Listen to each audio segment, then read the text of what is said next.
Mengatur pola makan merupakan salah satu cara yang harus dilakukan oleh semua orang, terutama adalah makan makanan yang sehat ya.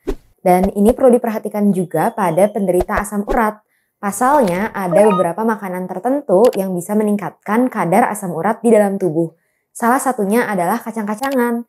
Nah, ini bener nggak ya dok kalau misalnya konsumsi kacang-kacangan ini harus dihindari karena bisa meningkatkan produksi asam urat di dalam tubuh? Nah, daripada pos penasaran, tonton terus videonya sampai akhir ya. Nah, sebelumnya saya akan jelaskan terlebih dahulu apa itu asam urat.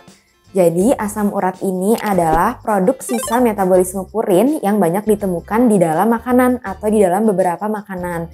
Salah satunya memang ditemukan pada kacang-kacangan.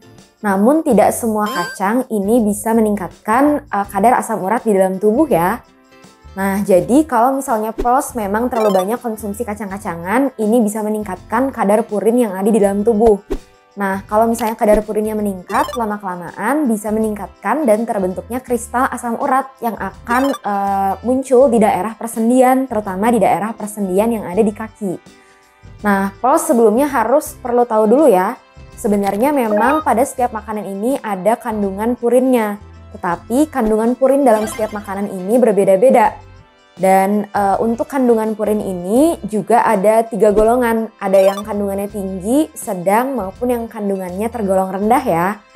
Nah, untuk purin yang ada di dalam makanan yang tergolong tinggi ini, kalau misalnya terdapat kadar purinnya ini sekitar 150 sampai dengan 1000 mg per 100 gram sajian makanan. Nah, sedangkan kalau misalnya kadar purin yang sedang ini mengandung sekitar 50 sampai dengan 150 mg per 100 gram sajian makanan. Dan yang terakhir, kalau misalnya kandungan purin ini rendah di dalam makanan ini, kalau misalnya kadarnya kurang dari 50 mg per 100 gram sajian makanan. Nah, sebenarnya pada umumnya seseorang ini bisa mengkonsumsi makanan dengan kandungan kadar purinnya ini sekitar 160 sampai dengan 1000 mg per harinya. Nah, sedangkan pada orang yang memang memiliki asam urat, ini hanya disarankan boleh untuk mengkonsumsi makanan yang mengandung purinnya ini hanya sekitar 100 sampai dengan 150 mg per harinya. Jadi memang relatif lebih rendah ya. Nah, ini ada 2 macam kacang-kacangan yang satu aman untuk dikonsumsi, yang satunya lagi memang tidak disarankan untuk dikonsumsi pada penderita asam urat. Nah, contoh kacang-kacangan yang masih aman untuk dikonsumsi oleh penderita asam urat diantaranya adalah kacang almond, kemudian juga ada kacang seperti pistachio, kemudian macadamia, hazelnut, kacang kenari. Nah, ini sebenarnya masih aman untuk dikonsumsi pada penderita asam urat karena kadar purinnya yang relatif lebih rendah. Nah, tetapi untuk kacang-kacangan lain seperti misalnya adalah kacang tanah, ini kadar purinnya lebih tinggi dibandingkan dengan kacang-kacangan tadi yang saya sebutkan.